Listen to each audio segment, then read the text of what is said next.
Comenzamos ahora.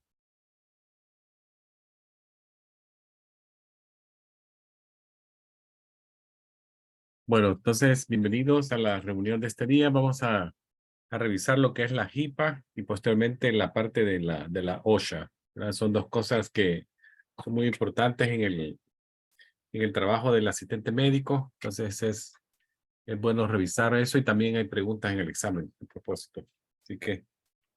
Así que aprovechamos los dos temas que son muy, muy importantes para saber.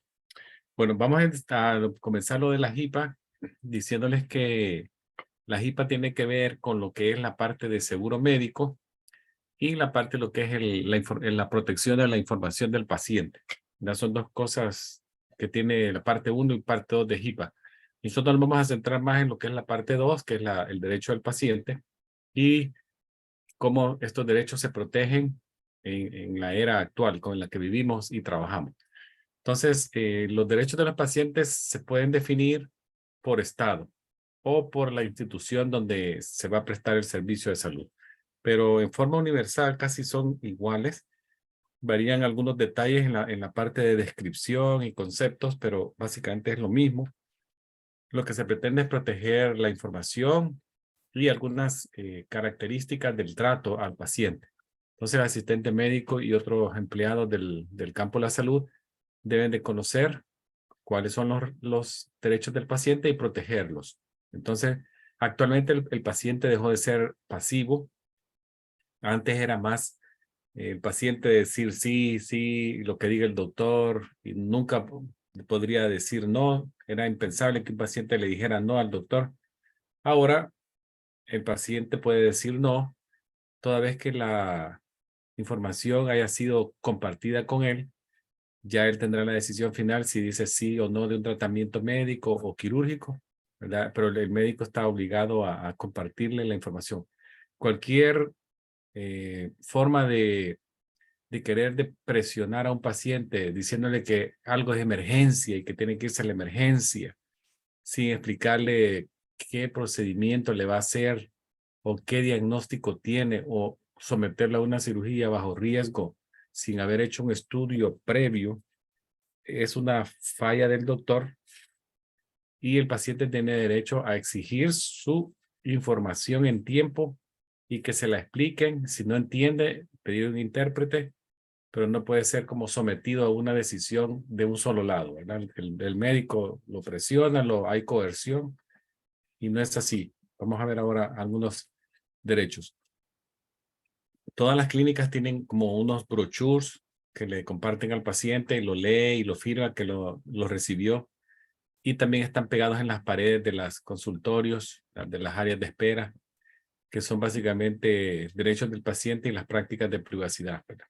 Y ahí explican cuándo se puede usar una información de un paciente para tratamiento, para cuestiones de pago y para opciones de cuidado de la salud. Cuando pierde el derecho del paciente, hay algunas acciones legales que podrían hacer que el paciente pierda un derecho. Cuando hay actividad criminal, si se convierte en un privado de libertad que va a la cárcel, ¿verdad? Pierde derechos por ser ya un privado de libertad. Cuando hay duda de un abuso de menor, eh, cuando hay una enfermedad que es de interés público, ¿verdad? Como podría ser una enfermedad como el sarampión, así que el COVID, que tiene que compartirse el diagnóstico con las autoridades de salud, aunque el paciente mm, no esté de acuerdo, ya eso va sobre la protección individual de un individuo, la protección del colectivo, ¿verdad? Ahora vamos a ver que el acta de privacidad también la firma el paciente que recibió y también ahí él dice que si hay algún cambio durante el tiempo que él va a estar de paciente en esa clínica, en lo que es la parte de privacidad, se le tiene que compartir a él cuál fue el cambio y para firmar una nueva autorización y conocimiento. Ahora, veamos algunos cuidados del paciente cuando se hacen en hospitales o en clínicas, ¿verdad? El paciente, por ejemplo, tiene derecho a recibir tratamiento médico sin discriminación de raza, color, religión, género, que él se identifique con algún género, ¿verdad? El origen nacional, de dónde es, si tiene alguna disability o no, si tiene una fuente de pago propia o lo recibe del Estado, también tiene que recibir tratamiento sin discriminación en base a lo que ya dije. También tiene derecho a saber quién es su médico, la posición del médico que lo está viendo. También derecho a recibir un consentimiento informado, que es básicamente voluntario, ¿verdad? El paciente recibe del proveedor de la salud la explicación para qué se va a hacer el examen, para qué se va a realizar un procedimiento. Y la información debe incluir también posibles riesgos y beneficios del procedimiento y tratamiento, y si hay opciones también saberla. Una vez el paciente sabe todo esto, él lo firma de forma voluntaria y ya se convierte como un consentimiento informado. También tiene derecho a recibir información sobre lo que es la no resucitación. Pero si el paciente desea que no lo resuciten, él firma que no quiere medidas extremas si hay en caso de un paro, y se le tienen que respetar la decisión del paciente. También tiene derecho a privacidad durante su estancia en un hospital y confidencialidad. Tiene derecho a revisar su cuadro clínico, pedir copia también sin cargo, y si hay cargo que sea mínimo. Derecho a quejarse sin represalias de parte del personal de salud. También tiene derecho al manejo del dolor de forma inmediata. Involucra opciones de plan de tratamiento y manejo del dolor y recibir respuestas rápidas, ¿verdad?, para el manejo del dolor. También puede solicitar información sobre la donación de órganos, ¿verdad?, como lo que se conoce ahora como regalos anatómicos. Cuando algunas personas regalan tejidos, como pueden ser córneas, un órgano como un riñón, un pulmón, hígado, todo eso, para que el paciente ya esté enterado que eso es como su voluntad y no ha sido coercionado al hacerlo. También existe un documento que un paciente puede expresar en él su deseo en caso de una enfermedad terminal o un accidente, después que el cual él ya no pueda expresar sus deseos en forma clara, ¿verdad? Alguien cae tuvo un derrame y ya sale de la unidad de cuidados intensivos de forma probablemente consciente, pero o en estado vegetativo, que no, o sea, está despierto, abre los ojos, pero no tiene una reacción al ambiente, no se puede comunicar, no entiende. Entonces, lo puede hacer antes, el que se llama un derecho de vida, ¿verdad? Dejar escrito qué es lo que desea. También puede nombrar a alguien como un representante que se le llama proxy, para que esa persona pueda en su nombre tomar decisiones médicas de tratamiento o cirugías. Entonces, como les digo, la HIPAA tiene los dos componentes, lo que es la parte de seguro de salud y la parte de protección de la información de la salud. Entonces, esas dos cosas son muy importantes. Mantener la confidencialidad privilegiada es ante todo la prioridad de la HIPAA, ¿verdad? Entonces, hay algunas medidas de seguridad que son importantes y que ustedes las conozcan. Entonces, ahí tenemos, por ejemplo, lo que son el manejo de la confidencialidad del paciente cuando se hace uso de claves. Ya le voy a mencionar eso en lo que es la clave de las computadoras, ¿verdad? Entonces, el asistente médico cuando comienza su entrenamiento o empieza a trabajar en una clínica, te van a dar tiempo para que se siente a leer algunas guías de la HIPAA, cómo tiene que actuar en base a la protección de la información del paciente. Entonces es responsabilidad de todos conocerla, ¿verdad? Ya que es una ley en todos los Estados Unidos y los territorios americanos. Vamos a ver cuáles son. Antes de llegar ahí, le voy a decir que, por ejemplo, la HIPAA está desde 1996 desarrollando todas estas estructuras de protección de los pacientes, asegurando que la confidencialidad en los récords médicos se protege, ¿verdad? Y aún ahora en la era de la computadora. Entonces, involucra a todas las entidades e individuos que están de por medio. Acá les pongo el password que dice protección con password o clave. Todos los instrumentos electrónicos que se usan para acceder a información de pacientes deben de tener claves fuertes, ¿verdad? No ponerles claves sencillas como su fecha de nacimiento, solo su primer nombre y la fecha de nacimiento, que puede ser descubierta muy fácil. Hay que siempre trabajar en poner claves difíciles. Si se trabaja también en un área de recepción o cerca de un área que pues, tiene bastante acceso de público, se tiene que proteger la pantalla de que no esté visible, posicionada de una manera que no revele información de los pacientes cuando alguien se para atrás o va pasando, ¿verdad? Por el escritorio donde uno esté. Recuerden que cualquier información dada por el paciente al personal de salud no puede ser compartida y se conoce como comunicación privilegiada. La HIPAA permite que los pacientes de esta manera tengan más control de la información de salud y de su récord médico, y también ellos pueden hacer uso de esa información como mejor lo dispongan ellos, ¿verdad? Entonces ahí les dejo lo de la clave y lo de la posición de la pantalla, ¿verdad? Que hay que tener siempre cuidado. Entonces, el efecto de la práctica de privacidad es proteger la información de los individuos y la información personal de salud de los individuos, ¿verdad?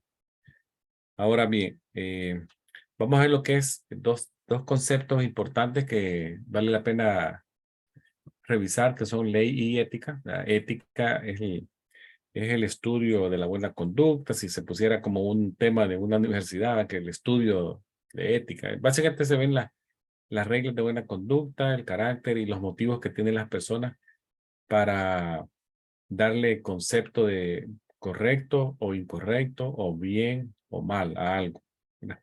Entonces, básicamente son reglas de conducta que se aplican en algunas sociedades donde nosotros vivimos, organizaciones. Entonces, básicamente es el estudio de eso, ¿verdad? La ética estudia muchas veces la moral de las personas, determina qué es lo bueno y qué es lo malo.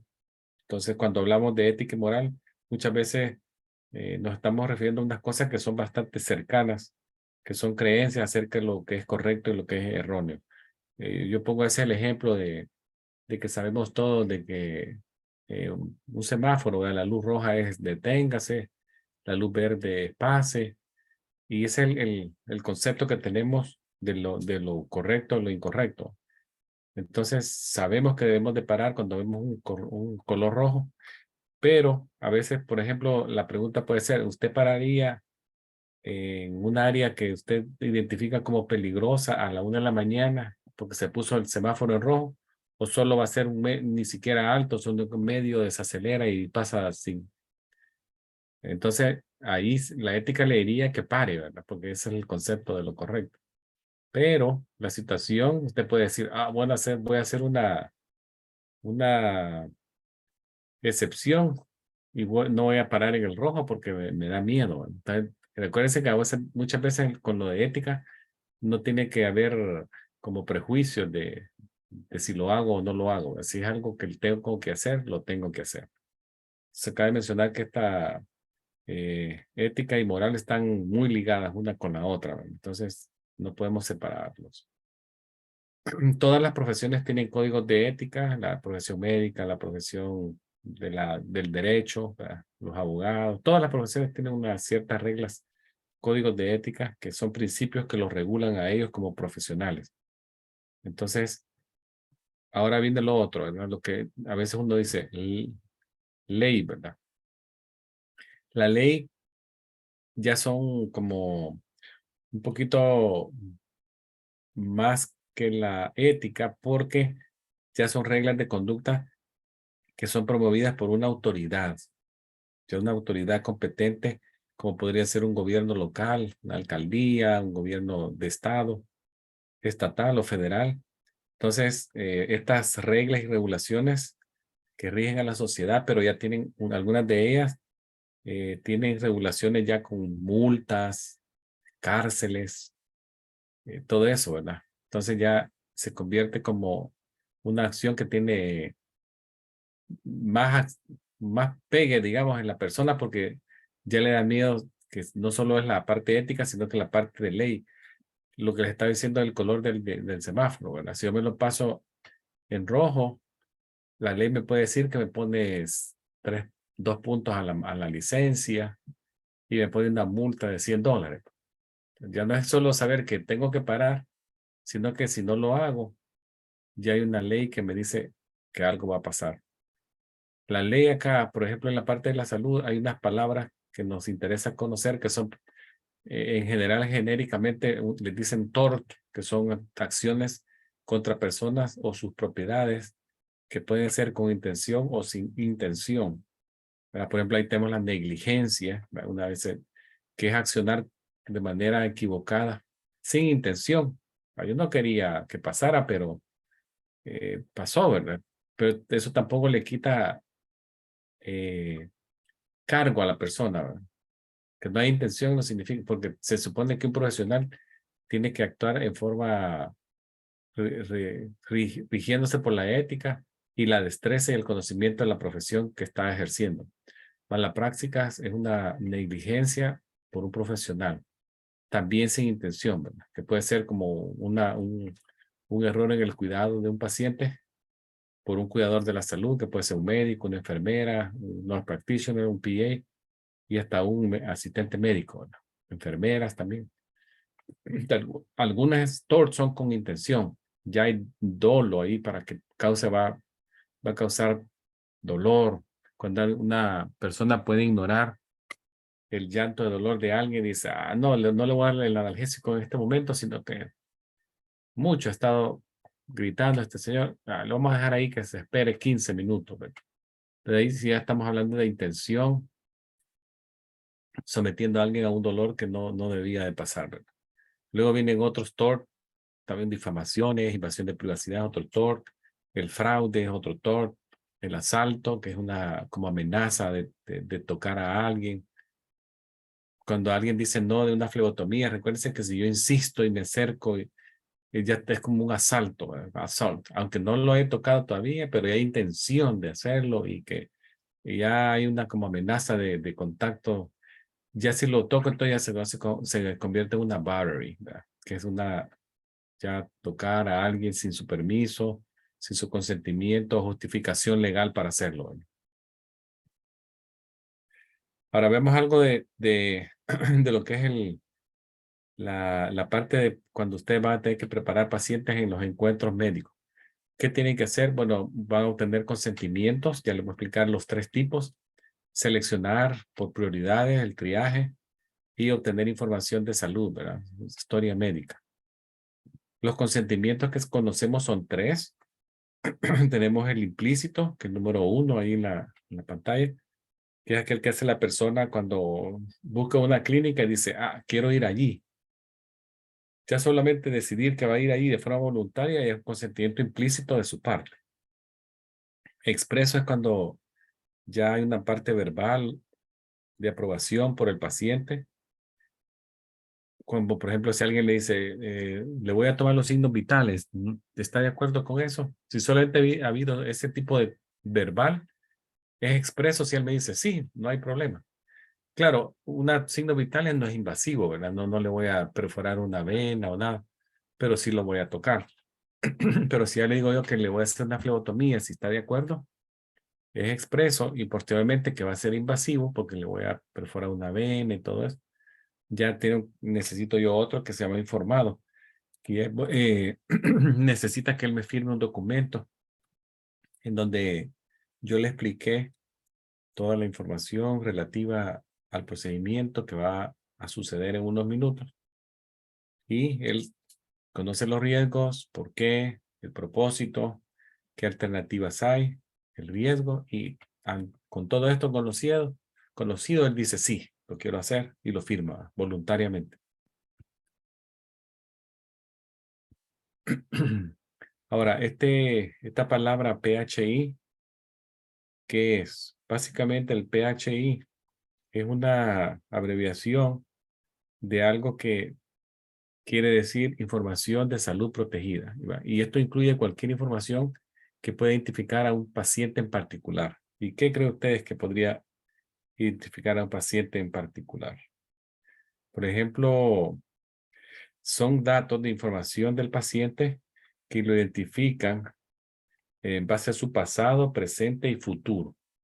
Esto es, por ejemplo, su nombre completo, su dirección o domicilio, su número de teléfono, su seguro social, su correo electrónico, están incluidos ahí, eh, identificadores de vehículos, fotografías de rostro completo o imágenes de su cuerpo que tengan alguna identificación, vea un tatuaje o algo alguna marca corporal única que lo identifique, características, información biométrica, todo eso. También se incluye condiciones físicas mentales de alguien, ¿verdad?, que lo identifiquen, tratamientos recibidos, pagos por tratamiento. Y recuérdense que el PHI se puede enviar de forma electrónica, escrita o decirse de forma verbal, ¿verdad? Puede ser que no quede nada por escrito, pero yo lo digo por teléfono y me están oyendo que estoy diciendo el PHI de alguien. La información, como ustedes sabrán, actualmente se mueve de un lugar a otro, como puede ser de una clínica a un hospital, de un hospital a un centro especializado, del centro especializado al médico primario. Entonces, todo el mundo tiene que poner de su parte para proteger ese PHI.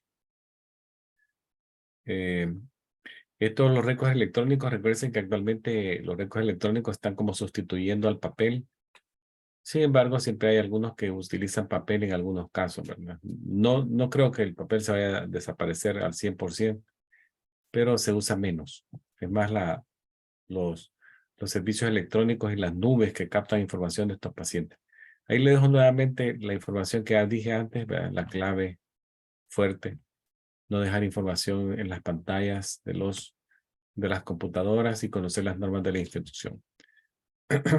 ¿Qué puede pasar si alguien de forma accidental comparte información? Esto puede pasar, ¿verdad? Recuerden que una conversación entre un proveedor y un paciente debería ser confidencial, pero a veces personas no autorizadas que caminan cerca por un equipo médico, una computadora, o personas que estén hablando, podrían escuchar nombres de personas o diagnósticos de personas. Entonces, algunos pacientes que necesiten información privada deben de ser llevados por el médico a un área más privada de la clínica, ¿verdad?, que es un consultorio, para ahí compartir información de salud privada. Eh, las estaciones de enfermería también son lugares que podrían delatar información. Entonces las enfermeras en esos sitios tienen que tener cuidado, ¿verdad?, cubrir información de pacientes, cubrirlas con algo que no deje pasar la información, algo grueso, ¿verdad?, como cartulinas o algo. Los farmacéuticos también no pueden estar discutiendo información de pacientes en el teléfono en voz alta, ¿verdad?, con otras personas paradas ahí bien cerquita. Uno de los lugares más comunes de que se violenta la confidencialidad de los pacientes es el elevador, ¿verdad? Como ustedes ven en esta fotografía de la derecha, mírenlo acá. Ellos van hablando, discutiendo y una muchacha ahí cerquita viendo todo, que no tiene nada que ver con esa plática, ¿verdad? No sé. También otro lugar son las cafeterías. Médicos se van a comer, a decir, mira, vino aquel paciente y mira, le salió el resultado ya, le salió tal cosa y entonces hay que respetar eso, ¿verdad? Bueno, entonces, yo les quería también compartir otros lugares de lo que es la información que se puede compartir sin autorización. Siempre ustedes deben de estar muy al tanto, reconocer dónde están, con quién están, qué información puede ser vista y oída en ese momento y cómo pueden ustedes minimizar la posibilidad de una persona que escuche algo que no deba de escuchar, ¿verdad? Entonces, también recuérdense que se deben de asegurar que el PHI solamente es compartido con aquellos que necesiten saberlo, ¿verdad? Si alguien no necesita saber algo, no compartirle nada de un paciente. También se tiene que compartir al mínimo nivel y en orden para protegerla, mantenerla protegida, el cuidado tiene que ser muy eficiente y de forma segura.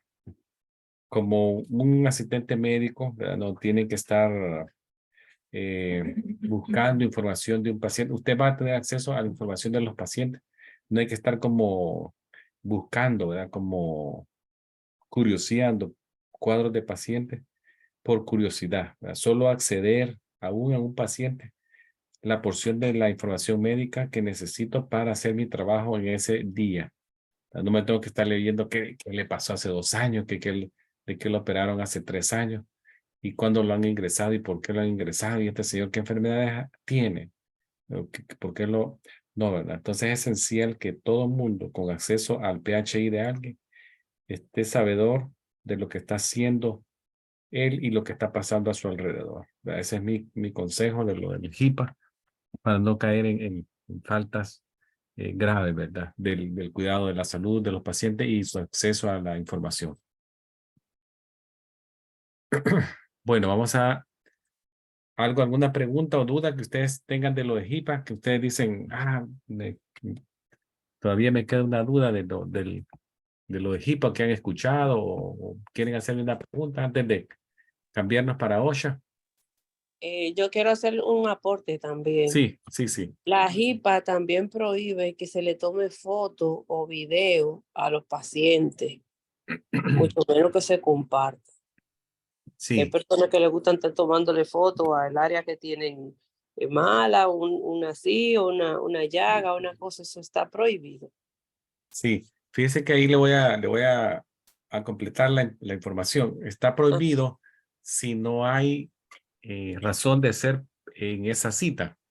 Por ajá, ejemplo, porque si una persona llega a una clínica de heridas, ya hay unas hojas de autorización donde la persona autoriza que se le tome una foto, pero en relación a la consulta de ese día, ¿verdad? Por ejemplo, una persona, yo trabajo en una clínica de heridas y ajá. úlceras.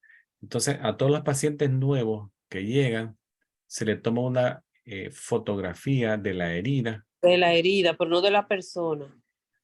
Sí, por eso le digo, tiene que ser algo relativo a la consulta del día, ¿verdad? Es la herida y siempre hay que evitar que la herida muestre algunos identificadores individuales de él, algún tatuaje de él, que se le ve el rostro hacia el fondo a la persona, sino que sea bien cerca de la herida, ¿verdad? Tiene que estar frente a la herida, más o menos a 90 grados de vista y solamente involucrarla.